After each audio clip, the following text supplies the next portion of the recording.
I'm Chris Pritzkus, Associate Professor of Theater at the University of Central Arkansas. Welcome. You're about to see some Shakespearean sonnets from the Shakespeare class from last fall. You'll see 3 of those, and you will see a scene from an advanced stage combat class, which involves Richard III. When to the sessions of sweet silent thought, I summon up remembrance of things past. I sigh the lack of many a thing I sought, and with old woes new wail my dear time's waste. Then can I drown an eye unused to flow for precious friends hid in death's stateless night, and weep afresh love's long since cancelled woe, and moan the expense of many a vanished sight. Then can I grieve at grievances forgone, and heavily from woe to woe tell o'er the sad account of fore-bemoaned moan, which I knew pay as if not paid before. But if the while I think on thee, dear friend, all losses are restored, and sorrows end. Hi, Ari. Hello. So you did sonnet 30. 30. Right. So could you tell me a little bit about sonnet 30 and what it's about? So sonnet 30, the speaker is kind of talking about how whenever they're alone, they just kind of get sad and they think through all of the mess ups they've had and the people they've lost because of it, but they recall and they're speaking to this dear friend that is that light for them and that makes all those hard times go away. And so how did you connect with the piece? Well, for me, as most people in existence have, I've been through hard times, and that's a very common thing to have, and it's so important to have a support system, or for me, before I had people that were I knew I could rely on, I had theater. Having that thing that just brings that light and that gives you that escape from those dark times is so important. And so just reading the sonnet, and I found it interesting that you chose it for me in class, just based on the limited knowledge you had of me. I was like, this is me in a sonnet. So Ari, I know you've done Richard III at UCA. You've done The Rivals. So having gone through the class, studied sonnets, and done other projects in there, how has that changed you as an actor? How do you approach acting now, having learned how to approach Shakespeare? Well, first of all, I wish I had gotten to take the class before I did Richard, because even though, like, in Richard, I did a lot of smaller parts, but I had like 8 of them, I would be able to add even more onto differentiating those characters and really looking into how those characters, even though if they're not like the main character, are feeling. How are they thinking? What do these words say for the character? In general, because I was in the class while doing The Rivals, it was bringing more emotion without it being completely over the top and random, because Shakespeare, very easy to overplay. I think a lot of theater is, especially if it's a comedy like The Rivals is. But being able to bring reality to heightened language, because the shows that I've done here have all had heightened language of some kind. But yeah, just like being able to approach the language and not get lost in it, and even on like a dry read, being able to just go in, look at it, and be like, okay, let's go. Just flow with it. Well, lastly, I would ask, so what would you give to somebody just starting out studying Shakespeare or starting to perform it? What advice would you give them? Bookwork. Bookwork is so important. It will make it so much easier. It'll come more naturally to you as you continue. You just have to keep practicing, and you have to have patience with yourself. And I think that's important in general in life, is be patient with yourself and don't be too hard on yourself, because it takes work. Like everything in life, it takes work, and you have to put the effort in if this is something you really want to do. But doing that book work, it will come more naturally as you continue to work on it. You just have to practice and practice. Practice makes perfect, as cliche as it sounds, as cliche as it is. If you want to get better at something, you need to put the work in. And that's all of like my old Shakespeare plays that I used to read.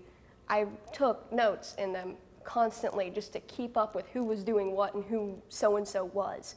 That's great to do. Do your research, especially if you're in a historical Shakespeare piece or you're looking into one. Do your research. Know who these characters are, because especially something like Richard III, there's so much background that you just won't know if you don't look at it. They don't go into depth about the past as much. They're focusing on the action that is now. Bookwork is so important to understanding what you're saying, what the entire message of the show is. It's just so important. It's lengthy. It can be boring at times, and I understand that, but it's so worth it. Great. Well, thank you for sharing your work and sharing the sonnet. And Thank you. thank you. Not marble, nor the gilded monuments of princes shall outlive this powerful rhyme. But you shall shine more bright in these contents than unswept stone besmeared with sluggish time. When wasteful war shall statues overturn and broils root out the work of masonry. Nor Mars his sword, nor war's quick fire shall burn the living record of your memory. Gainst death and all oblivious enmity shall you pace forth. Your praise will still find room, even in the eyes of all posterity that wear this world out to the ending doom. So, till the judgment that yourself arise, you live in this and dwell in lovers' eyes. Hi, Kylan. Thanks for joining me today. So you did Sonnet 55. Could you tell me a little bit about that sonnet? Well, it's mainly about the main thing going on is telling someone that believes that they're easily forgotten, and what I'm basically doing is trying to convince that person that they're completely irreplaceable, not expendable in any way. They're special. That they'll live forever, as opposed to these things in the world that'll crumble, right? Yes. Great. What was your thoughts on Shakespeare when you came in the class, and how did it evolve, and what do you think of Shakespeare now? Coming in, I was conflicted because, on one hand, I appreciate what the Shakespearean language did for the English language as a whole, but at the same time, reading is an absolute nightmare in school because I had such a hard time processing what was being said, and it was just frustrating. But did speaking it help you? Yes, it helped a lot, more than I thought it would, because at first my line of thinking was, if it's hard to read, then it should be even harder to speak. So what do you think about the language made it easy to speak? What kind of things did you find as you went through the class, or even went through this sonnet, that helped you speak it and understand it more? I think part of it had to do with the way I speak on a regular basis, I tend to speak in a way that, how I put, I'm told that I tend to speak like I'm in an anime or a movie or cartoon. And since a lot of what I say, I tend to be slower to speak because what I say tends to be I take a minute to plan out what I'm going to say. But speaking this, you were able to kind of really understand what was being said, and it had a certain amount of freedom to it. Yes. Oh, great. How did you connect to the piece that you were doing? It hits close to home because one person. I have more than one friend, but one friend in particular is especially bad about looking down upon themselves in a way that they believe they think they're easily forgotten because like me, they're quiet a lot of the time, and they see themselves as invisible and what they don't realize is they're not invisible. They're like when I see them, like when I can tell they're really feeling alone, I want to help them, you know. Mm-hmm.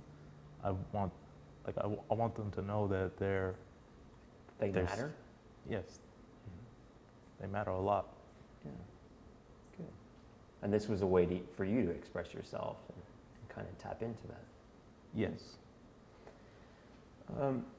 What would be your advice to somebody who is just starting to tackle Shakespeare or to speak Shakespeare for the first time or learn about Shakespeare? What would you tell them? Well, it's like you said before. It's meant more to be spoken than read. So as you're reading it, speak it aloud and pay close attention to certain parts of the language. If you notice that certain words are coming up in a repeated way. Yes. Mm-hmm. Then more often than not, that word is probably important. Mm-hmm. Good. Well, thanks for sharing your sonnet with us, Kylan. We appreciate it. Thank you. Shall I compare thee to a summer's day? Thou art more lovely and more temperate. Rough winds do shake the darling buds of May, and summer's lease hath all too short a date. Sometime too hot the eye of heaven shine, and often is its gold complexion dimmed. And every fair from fair sometime declines by chance or by nature's changing course untrimmed. But thy eternal summer shall not fade, nor lose possession of that fair thou owest, nor shall death brag thou wanderest in his shade.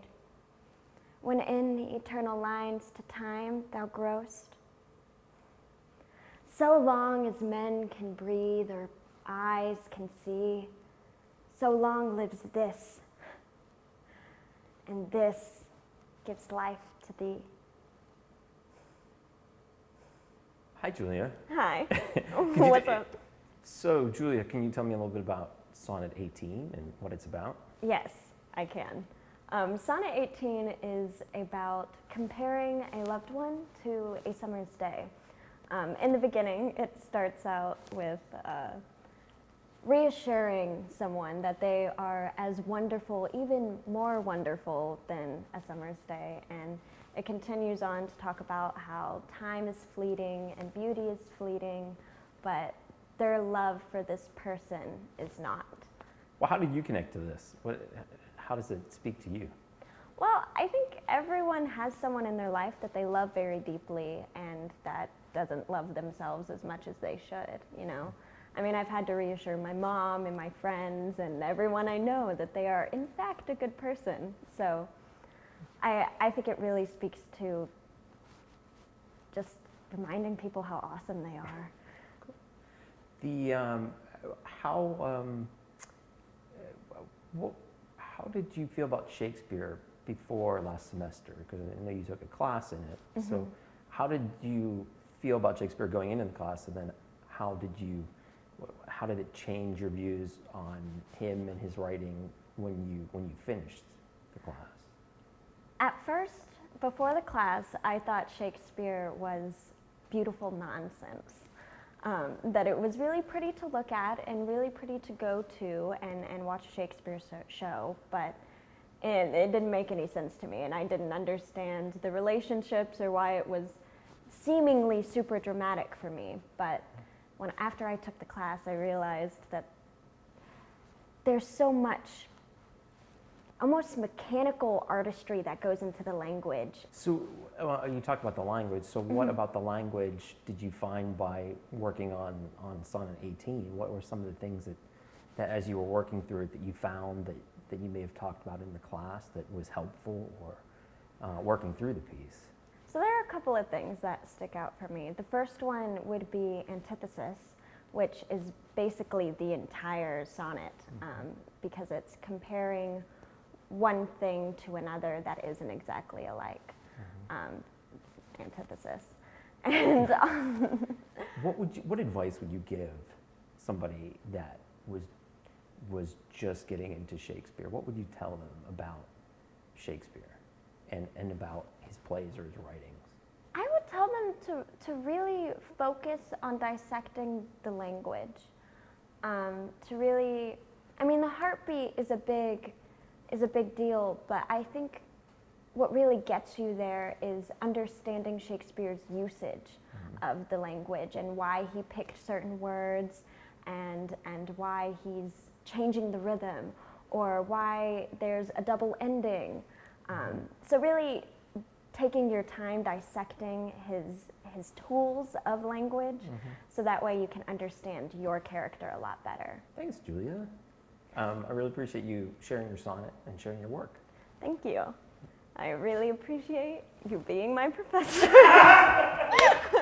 I'm not giving you any bonus points. Give me another horse. Bind up my wounds. Have mercy. Jesu. Soft. I did but dream. O coward conscience, how dost thou afflict me? The lights burn blue.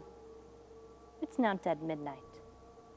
Cold, fearful drops stand on my trembling flesh. What do I fear? Myself? There's none else by. Richard loves Richard, that is, I am I. Methought the souls of all that I had murdered came to my tent, and everyone did threat tomorrow's vengeance on the head of Richard. Is there a murderer here? No. Yes, I am. Then fly. What, from myself? Great reason why. Lest I revenge what myself upon myself? Alack, I love myself. Wherefore? For any good that I myself have done unto myself. Oh, no. Alas, I rather hate myself. For hateful deeds committed by myself, I am a villain. Yet, I lie. I am not. Fool, of thyself speak well. Fool, do not flatter. My conscience hath 1,000 several tongues. And every tongue brings in a several tale, and every tale condemns me for a villain. Perjury. Perjury in the highest degree. Murder, stem murder in the direst degree. All several sins, all used in each degree. Thronged to the bar, crying all. Guilty. Guilty. I shall despair. There is no creature loves me. And if I die, No soul will pity me. And wherefore should they? Since that I myself find in myself no pity to myself.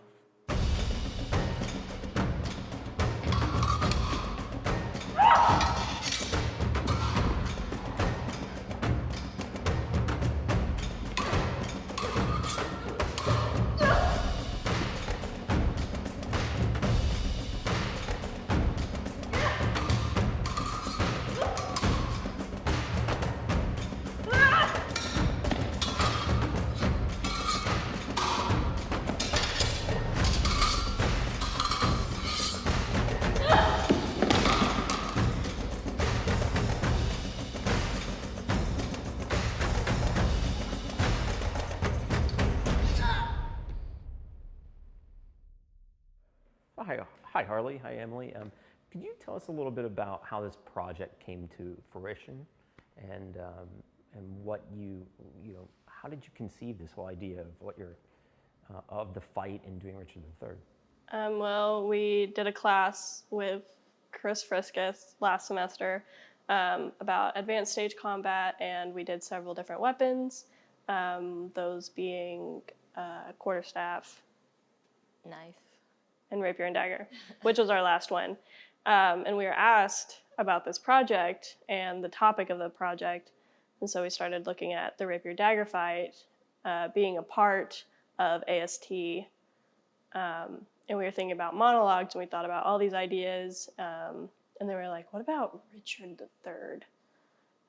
And we actually did Richard III the year before that on our main stage, and we just continued with that idea, found his last speech right before battle, and we thought it would be a good idea to do in isolation in someone's mind and having two different personalities. So we have the id and the ego. So could you talk a little bit more about the piece itself, specifically about the fight between these two characters in their mind and who they are? This is Richard's, like Harley said, this is Richard's last speech before, the big battle at the end. And he's come, awake from this horrible dream where all these ghosts and past people that he's killed have, basically been haunting him. And so, what we did with this is we created the id and the ego kind of talking through, do I do this? Do I not do this?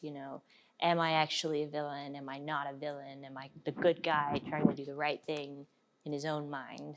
You had mentioned the id and the ego. Could you explain what those terms are and where they came from? Yeah, the id and the ego is something that was thought up by Sigmund Freud. He's the Austrian neurologist, and he kind of discovered this in the 20th century. And so my character would be the ego, kind of the rationalist, wanting to do what's right. And, I'm fighting id. The id, and I'm the id. And so the id is more or less thinking of what the ego is saying is bad. I'm thinking, no, it's right. I've done everything right. I've done everything good for myself. Stop. I'm not bad. I'm very instinctual. I'm very just go for it. And it's just a big fight in Richard's head to see which one can overtake and win. And we all know how it should end and how it does end. Like, the problem is, though, is that we both think we're the hero. And there's never really it's a constant back and forth. Nobody's going to win. Nobody's going to lose. We all think that we're right. We're good. We're both the heroes when really there can't be two heroes.